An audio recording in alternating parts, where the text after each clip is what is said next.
When a rescued pregnant golden retriever was brought into an animal shelter, new employee Macy took it upon herself to give it the care it needed. The vet had already informed Macy that the puppies didn't look normal on the ultrasound. Still, when the day of delivery finally arrived, she was utterly taken aback by the cow puppies the golden retriever gave birth to. How was this even possible? Macy woke up to a loud howling coming from downstairs. She knew that it was time. Bella was about to give birth. She jumped out of bed and rushed to the bed of the rescued golden retriever. They had already been through so much together, and seeing her in this kind of pain broke Macy's heart. But now was not the time to feel sorry for Bella, as Macy needed to be focused on helping deliver the puppies. She couldn't help herself from being curious. The vet had told her these would not be normal puppies. But what the hell would they be then? When their first puppy finally started crowning after 2 hours of labor, Macy could not believe her eyes. The vet had warned her, but she never expected this. The puppy, it looked like a cow. What on God's green earth had Bella just given birth to? And what is Macy supposed to do now? It is not uncommon for a dog rescued off the streets to be pregnant when they come into the rescue station. On the streets, animals are reduced to their primary instincts of survival and procreation. However, what is uncommon is for the rescue station to be well equipped to deal with pregnant dogs. This particular station had a vet they worked with, but the vet was not on site. So, when a struggling pregnant golden retriever came in, they had no idea how to handle the situation. They were already very much understaffed, and this dog obviously needed a lot of attention. Could they handle her and all of the other tasks? Working with the dog would not just be until she gave birth either, because once she finally had her litter, there would be more work to do with the puppies. Additionally, one of the senior technicians felt that something was very off about this pregnancy and needed to be figured out promptly. For now, a lot of options as to how to deal with this situation are being discussed. Some possibilities were naturally more pleasant than others. They considered bringing the dog to another station and looking for another volunteer. However, they were also considering euthanizing her. It was unfortunate to have such a sad option on the table, but it had to be considered. Given how busy the station already was and how understaffed they were, the average staff member was really leaning towards euthanization. However, the big reason why this dog got the help and attention she needed was because of a relatively new and inexperienced employee at the rescue station named Macy. Macy had always had a soft spot for animals, specifically dogs. From a young age, she knew she wanted to work with animals and always expected to be a veterinarian. However, her life goals changed after an experience she had while on a relief trip to Indonesia. But this was not the case in Indonesia, where malnourished and often sick dogs were abandoned and wandering the streets everywhere she went. But seeing all the unhappy dogs broke Macy's heart. When Macy returned home to the States, she started researching street dogs and how to help them. To her shock, she found out how many street dogs there even were. When she turned 18, she moved to Boston and applied to a rescue center for stray dogs. She was hired almost immediately at the station because it was understaffed. Macy was still full of hope and determination. When it was still only Macy's second week, the pregnant golden retriever, which they had named Bella, came in and they discussed what to do with her. When the option of euthanization went onto the table, Macy decided to step in. She couldn't just stand by and let a pregnant animal be euthanized because of convenience. The station had really appreciated Macy's offer and put Bella in full care of Macy. Macy decided she would take her home for the time being so she could keep an eye on her overnight. For the next couple of weeks, Macy traveled back and forth between her house and the station, working 2 jobs simultaneously. Luckily, she lived close to the station and had help from her roommate, who also liked dogs.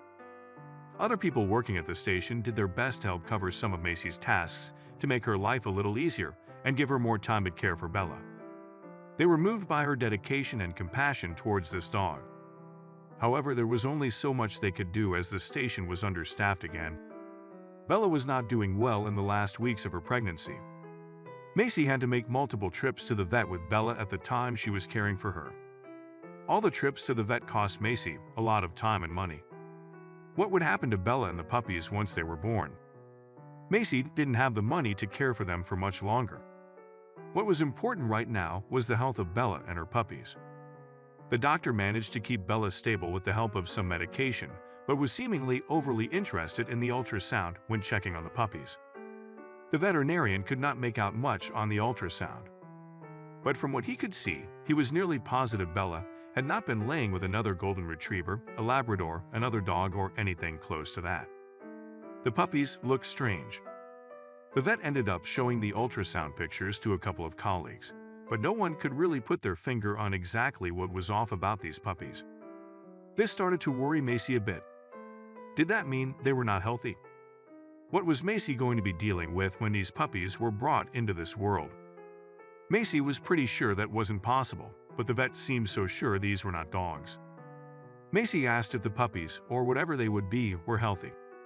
The vet assured her that while the ultrasound looked weird, it did give a good indication that the pups were currently healthy. After Macy brought Bella home from that vet visit, Macy knew it would only be a matter of days before Bella gave birth. Macy wisely took the days off from working at the shelter because she knew where her focus needed to be for now. Whatever the vet had seen had Macy concerned enough to know she needed to be with Bella for this. During this time, Macy really started to feel herself bond with Bella more and more. Because even though the dog was struggling, Macy could still feel how much love Bella had to give, and the desire to keep Bella increased every day. Because Macy already lived in a small apartment and barely had the money to support herself, it would be a real struggle to give Bella the life she deserved. There was no way Macy could take on that many dogs. But she loved Bella and wanted to help in whatever way she could. But what was Macy going to do with the puppies? Macy was hoping that she would be granted some more time to make a decision about all of this, but this was sadly not the case. The puppies were coming in soon. That night, Bella went into labor. But exactly in line with all the other luck she had experienced recently, Bella went into labor at 2 in the morning. Before going to bed, Macy put a baby monitor in the dog pen with Bella so she would hopefully be awoken by Bella's cries when she went into labor. So after she placed the monitor in the dog pen, she went to bed. Macy was naturally sound asleep at the time Bella went into labor. When the baby monitors suddenly started blasting with cries next to Macy's ear, she needed a moment to realize what was going on and to know for a fact that she was awake and not dreaming or something. She'd spent too many of her last several days working on completing exhaustion. When Macy turned on the light, she could see to her relief that Bella was still only in the early stages of giving birth. Macy would need to put the skills she learned at the shelter to the test. Bella's tongue was out of her mouth, and she was breathing heavily, her whole body moving with every heave. Macy quickly went to grab some towels and a bucket of water.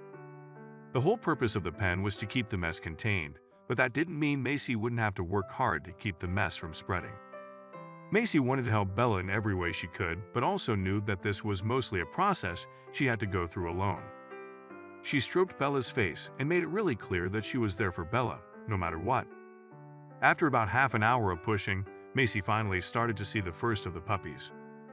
A wave of nervousness and excitement came over Macy.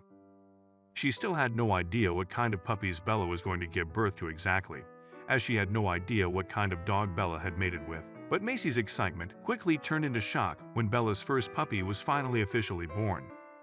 Those spots, that nose, those legs, Macy was questioning if this was even a dog.